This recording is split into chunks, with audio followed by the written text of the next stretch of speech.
Project Random is an Artrubik initiative and is supported by the Law Union and Rock Insurance PLC. Music was created by Christopher Obuyi and is recorded at Artrubik Studio, Lagos, Nigeria.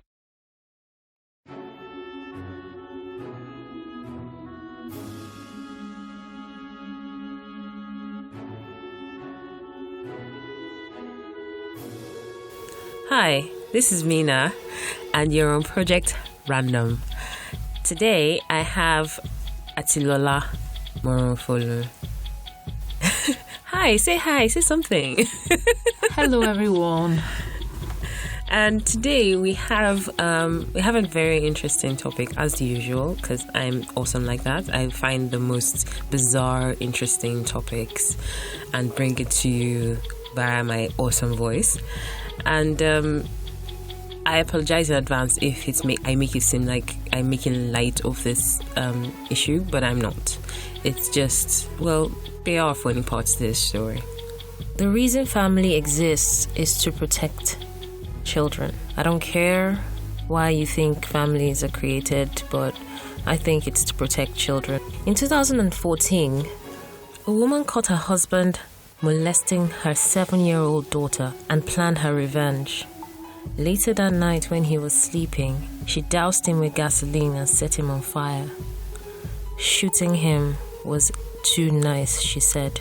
Stories like these give me hope for humanity. But then, there are other stories, much darker stories that leave an imprint on anyone who hears them. Family, it seems, is not the safest place for a child sometimes. Aswad Ayinde married his childhood sweetheart Beverly. The couple spent the early years of their marriage living in a third-floor apartment above Beverly's parents in Eastside Port area, Patterson.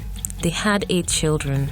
His first daughter, Kibibi, was homeschooled but still allowed to play with other neighborhood children. Kibibi started to mature and her father started giving her unwanted attention. He told her she was special and that he wanted to teach her how to be a woman. When he started having sex with her, he also started getting rather violent, and when she fought him, he hit her. This was a pivotal point in the family, and he became more controlling over the family, and no one was safe. He moved them away from Beverly's parents' building to another house in Patterson. All 8 children were only allowed to watch very little TV and nothing that depicted traditional family life. Modern medicine was also outlawed in the house. He told his wife, Beverly, that Kibibi's rape was actually to treat her eczema. I don't think she believed that, though. Ayinde still went ahead to have a mistress with whom he had another 2 children with. He was also abusing one of Kibibi's sisters. He claimed to be a polygamist, a prophet. His family were only allowed to pray to God through him. He said the world was going to end and it was going to be him and his offspring left. He was chosen, hence he was trying to create a pure bloodline by procreating with his daughters. Kibibi became obsessed with running away from him and the family. She said, and I quote, "I dream about getting all my brothers and sisters. One of them was still a baby, and I was taking care of her. And I'll dream about growing breasts, getting milk, and running away with them somewhere." In 2002, one of Kibibi's sons got sick, and she finally got the courage to take him to the hospital because Ayinde was out of town on a business trip. But she didn't know how to socialize or how to interact with the doctors. So a social worker stepped in and child services were called and alerted. Ayinde returned and was enraged. He threatened to remove his son from the hospital. But before he could do that, children's services placed them in separate homes. After that incident, the family moved far away to as far as Florida to throw off the child services. His wife was too afraid to confront him. Some of the rape even happened in an abandoned funeral home. Ayinde renovated a room in the abandoned funeral home, but forced the rest of the family to live in the dilapidated portion of the building. Finally, Kibibi and her mother were able to separate from Ayinde and moved away from him in an attempt to get her children back. The separation allowed Kibibi to empower herself financially, mentally, and educationally. Having passed all her state-mandated courses, she impressed the government and her children were returned to her. Kibibi reported him upon fear or suspicion that he was about to do it to his other daughters from another woman. Ayinde was tried 2011 for sexually assaulting his separate daughter and sentenced to 40 years in prison. And in 2013 was sentenced to another 50 years for the assault and rape of Kibibi, making that 90 years in total. Before this, Ayinde was best known for directing the music video of Killing Me Softly by the Fugees. He even won an award for this video. Ayinde was formerly known as Charles McGill. So Ayinde was not a Nigerian. He was an American who adopted the name to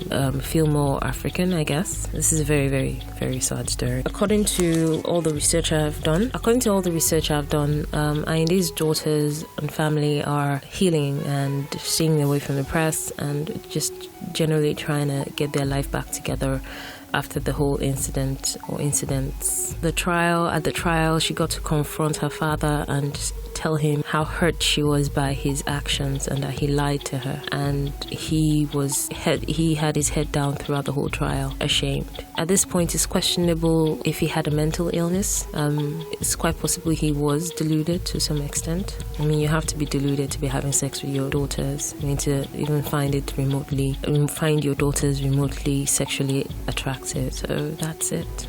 So now Atilola and I are going to talk about this story because it's very sober and not something that we find that's very common. So Atilola, there you go. The mic is yours. Tell.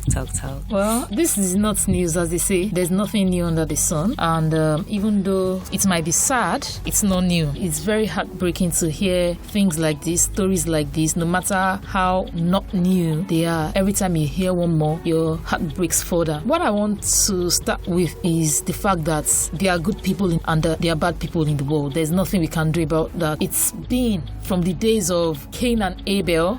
Mm-hmm. It will be till the world ends. If it ends, so it's not new that evil people and there are good people. But what do we do about this situation? What do we do about the fact that there are good people, there are evil people, good things will happen to evil people, evil things will happen to good people? Then that's where you and I, the seemingly sane ones, come in. So I want to ask, what was the woman doing?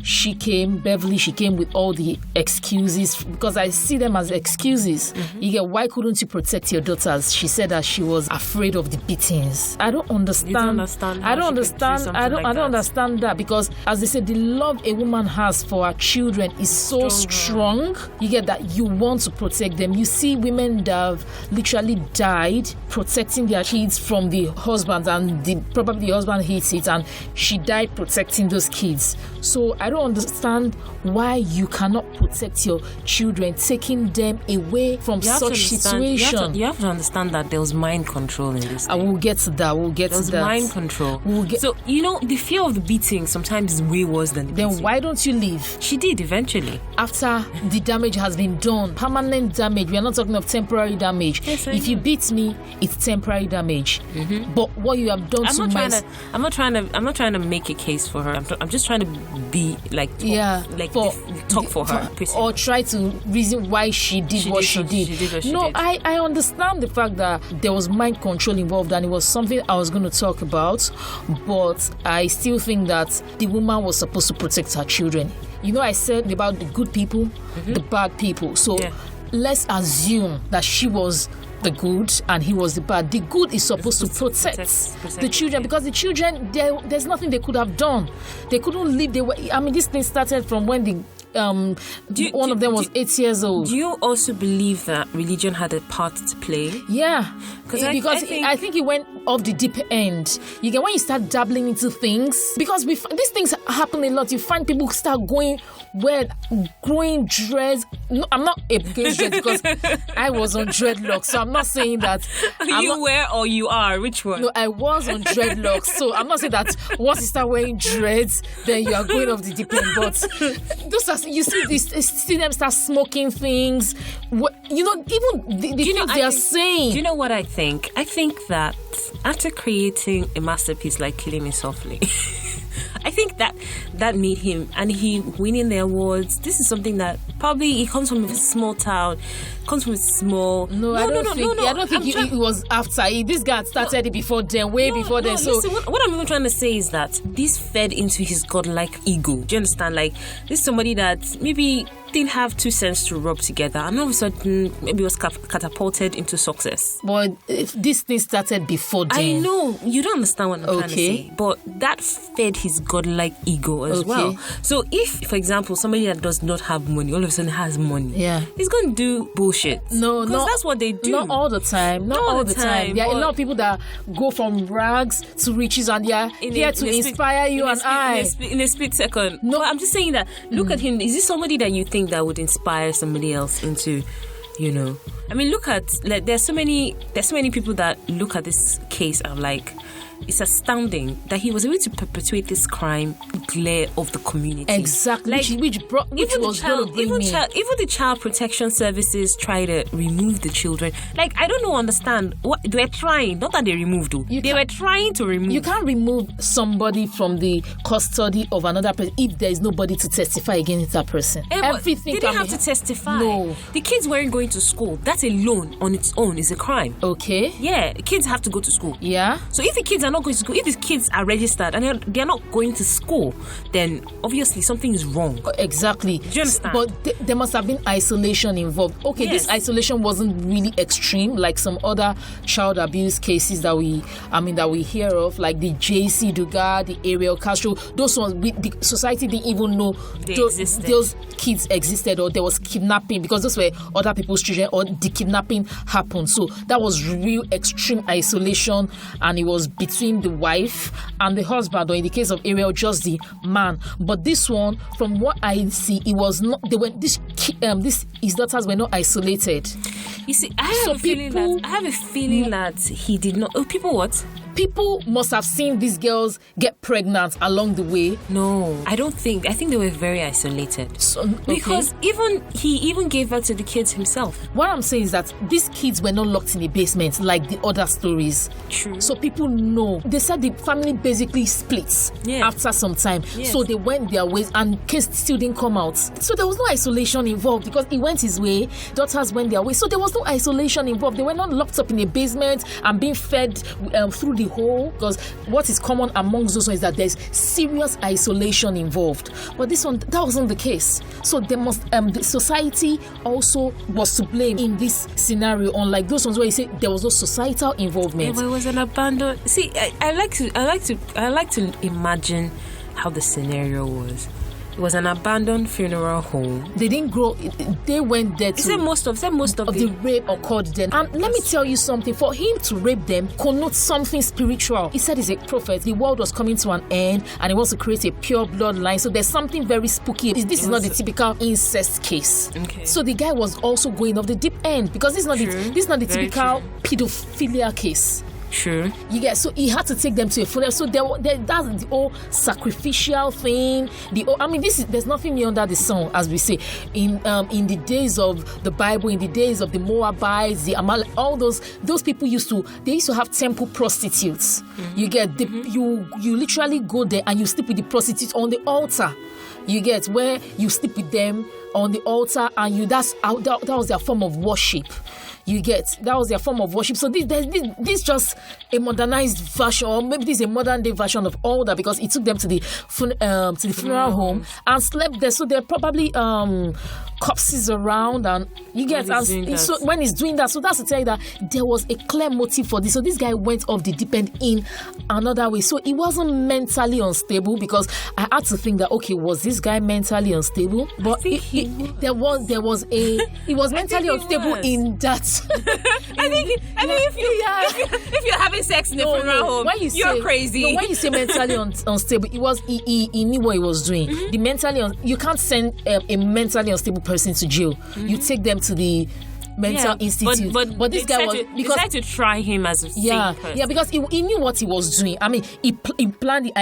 I need to create a pure bloodline. It has to be with my daughters. I need to take them to the funeral to sleep with them. He didn't isolate them. It brings to mind people that have all these brainwashing camps where they marry the overall seer or prophet or whatever, or pastor, sleeps with all the women there, kills all the male children, sleeps with all the daughters again, kills all the male children. And I'm like, it's quite possible that this guy did the same thing too. You've nailed it on the head. To preserve his bloodline. You've nailed it on the head, because what he did was to brainwash his wife. Even after they went their separate ways, she still didn't see anything. He left the daughters. The daughters, grown, still did not say anything. Yeah. There was a lot of brainwashing involved in this. There was something that she said, and I quote, "You should have told the truth instead of lying." What's the truth? That's also like, mystery to what's me. the truth? Like, in this particular point in time, does that mean she would have willingly slept with him if the world was not ending? Or she would have been okay with the fact that he was sleeping with them if the world was not ending? Or I don't understand what that statement means. Like, you could have told the truth instead of lying. Like, what was the lie in this situation? I mean, it's quite obvious that there's something very underhand about. Like, even that statement says she's still scared of her father. Do you know that? Because she didn't say you should have done what you did to me or my sisters because it was wrong. She said you shouldn't have lied. You should have told the truth. And I'm like, excuse me, what did he lie about? The world was going to end. Excuse me, don't you have eyes? The world has not ended. 1. 2, did he lie about not being related to you? That could have been the truth. And even if he lied about that, would you still have slept with him if you're related to him? Okay, fine. Let's assume that the lie is, he's a prophet or he's not a prophet. So if he had not been a prophet, you would have slept with him. And everything still boils down to the fact that statement just seems very wrong in the face of that crime. Like, how can you say somebody lied? I mean, lying is the least of what he did. He raped, probably murdered your kids, had you go through childbirth on your own. Your kids have genetic illnesses, and you lying is what you are complaining about. Well, we were not. That's serious. That's just serious. I will not dwell on that, because this is journalism we are talking about, and you can always pick out words out of context. Exactly, and there must have maybe she is. He must have said something during his own testimony, and we can't. There are so many a million and one possibilities of what that thing could mean. So I will not really dwell on that. I will just because we don't know. Okay. We don't know whether it was a lie in the courtroom, or it was a lie during his testimony, or it was a lie to get them to sleep with him. We don't know. So I will not really. Yeah, but the molestation started when they were 9 or 8. I really. It's just. I cannot even imagine how horrible. Nah, it's not new. I'm not even going to dwell on the. Yeah, just because the horridness of this crime. The fact that it's not new doesn't make it any less touching. I'm not gonna because it's still gonna happen.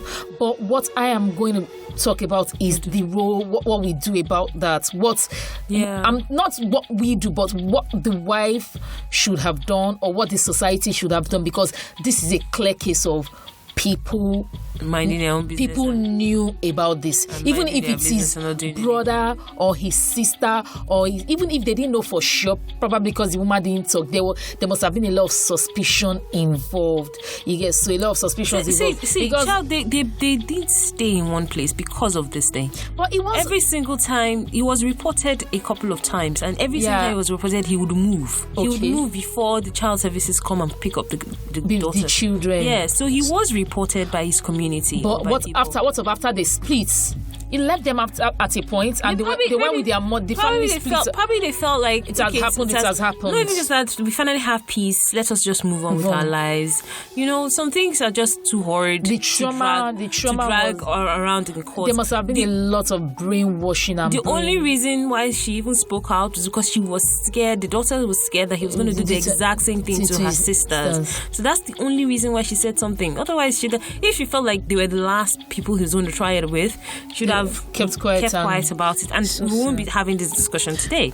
But another thing I wanted to say is that maybe the woman didn't speak out, that her mother didn't speak out on time because she wasn't empowered enough. Because I can imagine the kind of woman that will marry those prophets kind of people. She doesn't work. Yeah, you don't work. You are just with the man. You're dependent on the man. There's already brainwashing involved. There's violence involved. So you're thinking, if I go, the typical Nigerian domestic violence. If I go, how would I eat? If I go, how would I survive? How would the kids survive? I can't take care of 6 kids over. But at the end of the day, they left anyway. So, but once you're 18, you can leave anyway. So, but there's still brainwashing involved. There are people that they stay in their house, like whether or not you are 18. No, I don't think so. The ones that stay is because there's isolation involved. Let's not forget that there's no isolation involved. And once there's no isolation, there's interaction. Mm-hmm. And once there's interaction, there's influence from other people. Yeah. So once there's influence, you can leave. This is not Joyce Meyer, the preacher, evangelist Joyce Meyer. The Joyce Meyer we all know. She was abused from the age of 8 to 18. Wow. There was no isolation involved. She was abused by her father. Her mother knew, and her mother never did anything. Why didn't her mom do anything? Yeah, same reason. She felt helpless. Where would she go? She told her mother. She felt her mother didn't believe her because, I'm being abused by my dad. She felt her mother didn't believe her. But one day, her mother walked in and found her father abusing her on top of her, and the mother walked away. Wow. So she was just waiting till she clocked 18. Immediately she became 18, she ran out of the house and never came back again.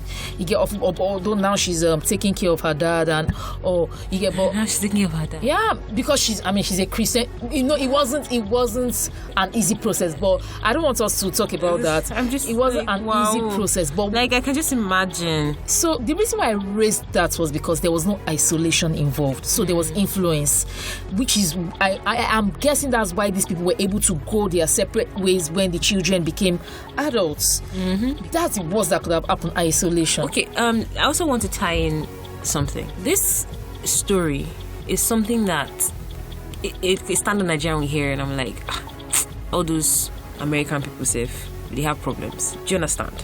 Forgetting that, and let's be honest here. Yes, Ayinde is not in Nigeria. But we're not sure if things like this happen in Nigeria. Of course they do. But the thing about it is that nobody's saying anything. Of course they do.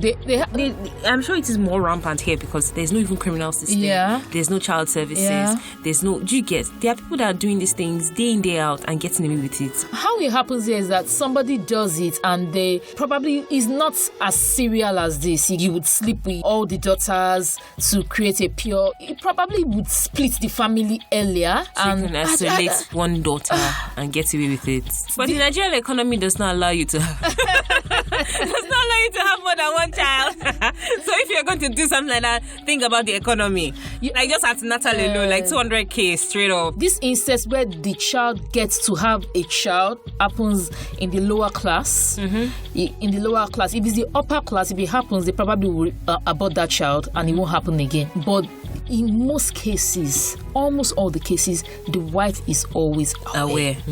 The wife is always aware. She either stays or she leaves. Most of the ones that stay are the ones that they don't have anywhere to go. And goes back to the lower class. Most of the upper class, it will split the family. She will take her child. They probably will abort the child. There's a lot of abortion that goes in cases like this in Nigeria. They will abort the child will split. The family will split, and they will never tell you why there was a divorce. They'll just say, the guy is sleeping with other women, and that's it. Yeah, but it happens. But do you think that it's crimes like this that feeds the egos of certain people to think that they can do it and get away? Think about it. Aswad could have done this with girls that he kidnapped. He could have done this because he had religious inclination. Yes, it doesn't matter. Just because you're trying to preserve your bloodline doesn't mean you have to sleep with your daughters. No.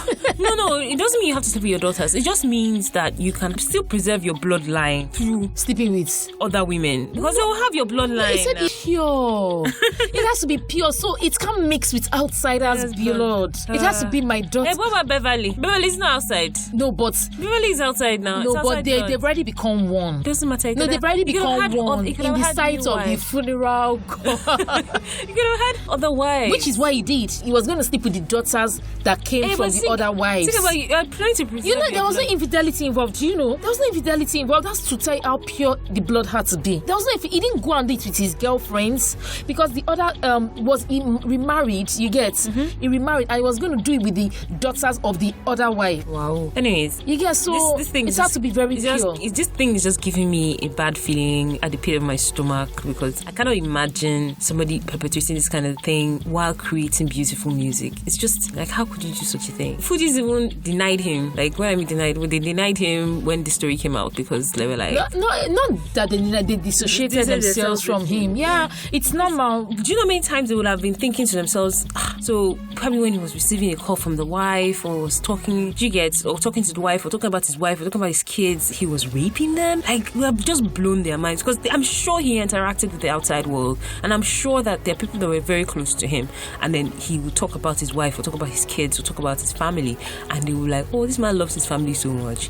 And This guy, from what I'm seeing, this guy, people like this, they grow up in communities of people that believe in what they believe in. So he probably had his church or his congregation, because the reason why this kind of people are very hard to apprehend is because they have a strong systemic support guarding them. The ones that sleep with all the congregation and all the people bear their surname, it's not easy for you to arrest them. They would fight the government back.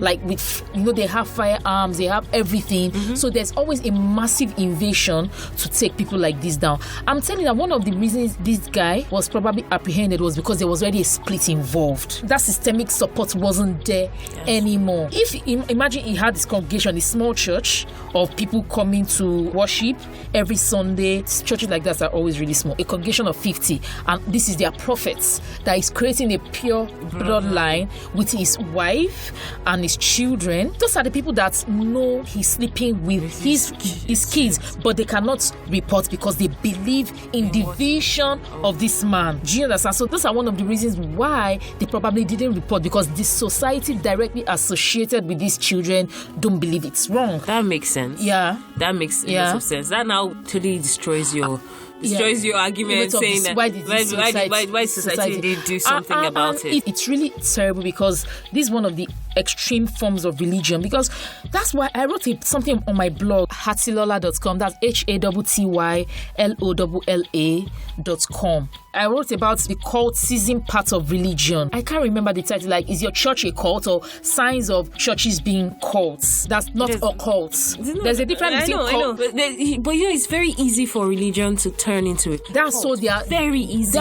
That's why you they are signs. Just pick one paragraph and go with That's why they are signs. Number one, they don't allow you to go to other churches. They don't allow you churches. They don't allow you to go for special programs. To marry in other from other churches. No, you can marry from other churches, but you must bring them to your church. Yeah, that's what I'm saying. That's the part of it. Most times they ask you to buy property around the same area. You get, so there's a lot of cluster. They pull resources together. They pull things together. So the cluster is always very, very strong. And that's how they start building that thing. Before you know, they've dominated a whole area. They are very territorial. Yeah. They are very territorial, so it's always very hard for a stranger to come. Or it's very hard for the government to overtake them when there's crime going on or things like this going on, because they are very territorial. Imagine a country like Nigeria where things are not even, there are no proper records for anything. There's nobody watching or observing or supervising anything, and this kind of thing is happening. I mean, the person will get away with it. Like, it's very easy, like 100% of the time. But one of the reasons why we have, even with the split, get away with it. One of the reasons why we have been able to reduce, this religion turning into cults is higher in the Western world, as the United States, than in Nigeria. And one of the reasons why is because we have very strong family systems. So imagine if your daughter is in a church that is cult-like, so she's acting strange, she's always in church, she's always she has bought a land close to church, her family has changed, they eat together, she goes to work, our real family will be very concerned. That's why it has not grown as it has in the Western world, cult-like religion, so to speak, because we have a very, very strong family support. But there, once you're 18, you leave the house, you go, you do your thing. Isolation is easier over there than in Nigeria. Here, even when you get married, you still go visit your parents. Exactly. You still take your children home, you take your home. Do you get? So our own family values are stronger in Africa. That's why cult-like religion is harder But I don't believe that.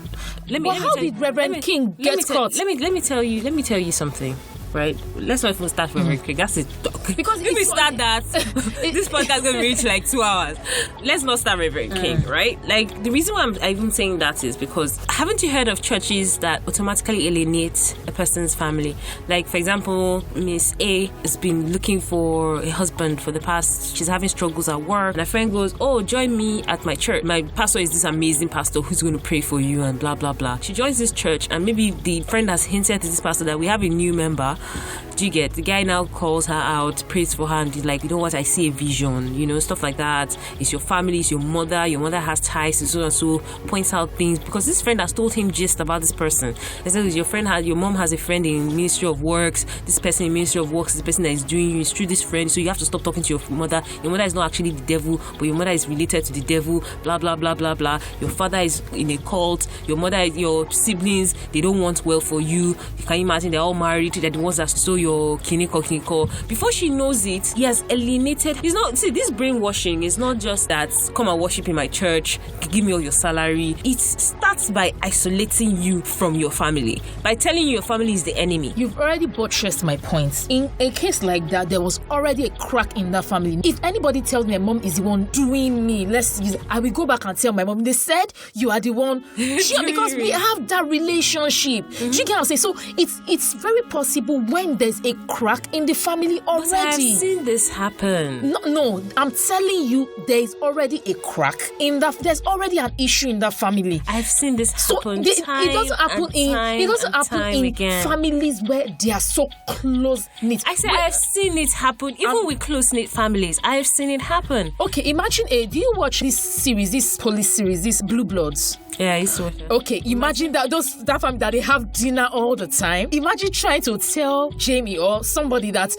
the end of the day, all of them will sit down and they will discuss it and they will analyze it, because the kind of relationship they forged over the years does not allow room for such cracks to come easily. It can happen. I'm not saying it can't happen, but it's very, very... In fact, before the girl goes to the church, she would have told the people in her family, I'm going to this church, so I'm going to come and gist you about what happened at the end of the day. Okay. I'm telling you, it's always very hard when the family is quit. In most cases, there's always a crack in that family. Somebody has told me too that it was my mom that was doing me. Okay, they kidnapped me, so to speak. Don't worry, I was released. You get so, and they told me, you have to tell me that story one day. I will tell you what's that. You cannot leave me on a cliffhanger like that. What the hell? And they told me it was that's something that you think your hair something, and I was just when I finished looking at it, I said, are you done? Drop me. At the end of the day, they released me because there was no way they could get to me. Everything you said, okay, are we done? Can I go now? Okay, thank you. It's my mom that is doing it. I will see you. Trigger. So because there's always a crack somewhere. There's the Yoruba proverb that says, if the wall is not did not open the mouth, the lizard cannot find way to enter. So that's a very nice point. So we've come to that end. Because if I say one more word, after that is going to start and we'll run past 1 hour and it's very hard for you to download. We have talked about everything. Lessons from this podcast. Don't join bad gang. As far as bad guy would say. Watch the religion. The signs. And be observant about your neighbors. Not be invasive, but at least observe your neighbors to be sure that they're not doing something bad or something wrong to their kids. I also think women should empower themselves. It's so strong. And should be more observant as well. Because if you empower yourself and you get, anybody can make a mistake and get with the wrong man. If you get with the wrong man, you can always leave if you are empowered. True, very true. It's never too late to speak out. Never too late to speak out. That's a good point. Send us an email on projectrandompodcast@gmail.com if you have any stories you'd like us to shed light on, share, or whatever. You can always just send a recording that will also do. That is fine. Just your voice recording. In fact, that makes it easier for me, actually. You can just send a recording. That's awesome. You can send us a tweet or follow us at daprojectrandom.com. That is DAProjectRandom on Twitter. Just look for us on Facebook as well and on Instagram. Thank you for listening and have a lovely week. Until another 2 weeks' time when you hear this awesome voice again. Bye.